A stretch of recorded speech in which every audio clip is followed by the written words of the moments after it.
Welcome to my channel SK knowledge class. दोस्तों, आज की इस वीडियो में आपको एचसीएफ और एलसीएम ज्ञात करना सिखाऊंगा। सवाल कर रहे संख्या 12,144 और 240 का लघुत्तम समापवर्तीय अभाज्य गुणनखंड विधि से ज्ञात करें। देखिए, इसमें सिर्फ करा लघुत्तम समापवर्तीय यानी कि एलसीएम निकालने, लस निकालने, लेकिन मैं आपको मौस और लस दोनों बताऊंगा निकालने, यानी कि एचसीएफ और एलसीएम दोनों बताऊंगा, ठीक है ना, अभाज्य गुणनखंड विधि से, ताकि कोई भी सवाल आपसे बन जाए, कोई भी सवाल आपको दे तो, ठीक है ना। कितना दिया है संख्या 12, ठीक, उसके बाद 144, उसके बाद 240। सबका पहले क्या करेंगे, अभाज्य गुणनखंड कर लेंगे, ठीक है ना, तोड़ेंगे सबसे पहले सभी को, ठीक। 2 से तोड़ेंगे 6 दूनी 12, फिर 2 से तोड़ेंगे 2 तिया 6, ठीक है ना। उसके बाद फिर लास्ट हो गया 3, 3 के बाद नहीं टूटेगा, यहीं छोड़ देना है, ठीक है ना, या 3 एका 3 भी तोड़ सकते हैं, कोई दिक्कत नहीं है।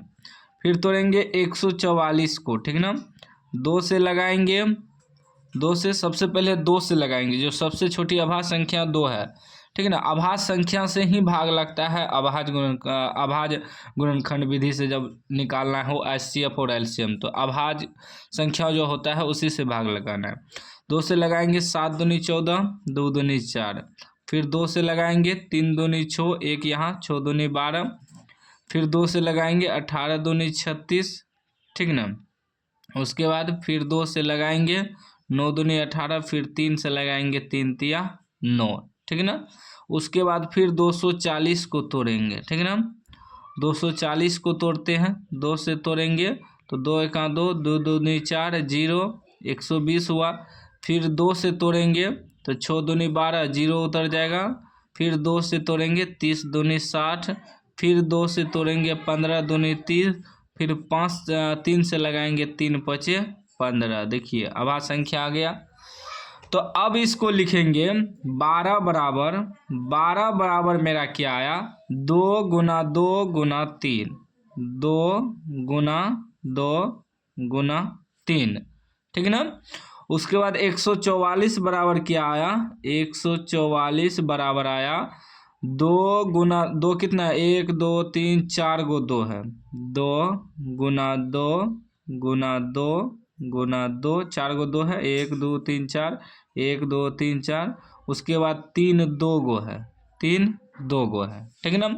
उसके बाद 240 बराबर लिखेंगे, 240 बराबर 2 2 गुना 2, इसमें भी 4 गो 2 है, ठीक है ना, 4 गो लिखेंगे 2। उसके बाद क्या है, 3 3 गुना 5। अब इस सवाल में सिर्फ कह रहा है एलसीएम निकाल ले, लेकिन मैं एचसीएफ और एलसीएम दोनों बता रहा हूँ, ठीक है ना। तो आपको वहाँ एलसीएम में निकालना है, अगर एग्जाम में दे दे सिर्फ एलसीएम निकालने, लघुत्तम समापवर्तीय और महत्तम समापवर्तक लिखा रहेगा तो मतलब मस यानी कि एचसीएफ भी निकालना है, ठीक है ना। तो लिखेंगे मस यानी कि एचसीएफ बराबर, ठीक है ना। तो एचसीएफ में क्या करता है, पहले देखेंगे तीनों में कौन कौन संख्या मिल रहा है। तीनों में हमारा देखिए 2 मिल रहा है, उसके बाद E2 भी मिल रहा है, ठीक।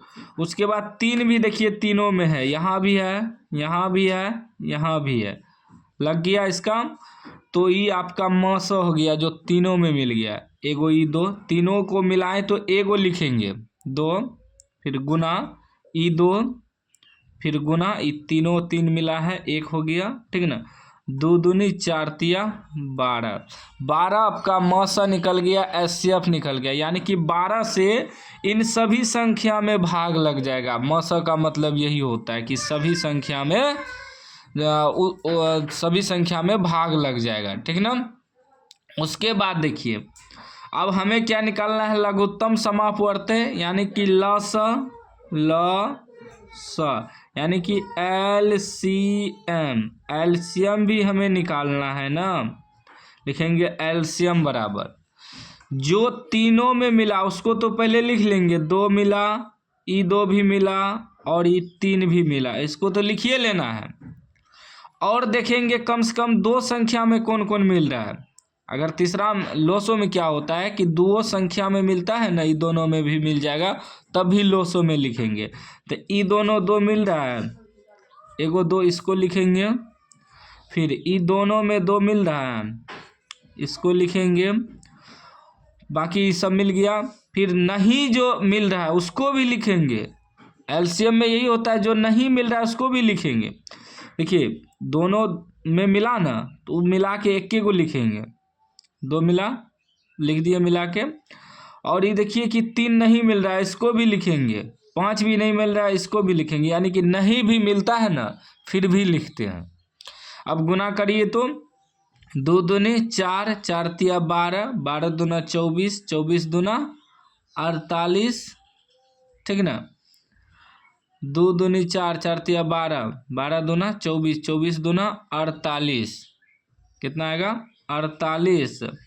48 आ गया आपका 48 गुना 5 तिया 15, गुना करिए तो टोटल को कितना आता है 15 से गुना करेंगे, 15 अठे 120, 120 का 0 हासिल बच जाएगा कितना 12, 15 चौके 60 और 12 कितना हो जाएगा 72, यानी कि 720 आपका एलसीएम निकल गया। ये आपका आंसर हो गया, ठीक ना। यही कह रहा था निकालने इस सवाल में, लेकिन मैंने आपको दोनों चीज़ सिखा दिया, एचसीएफ भी और एलसीएम भी, ठीक ना।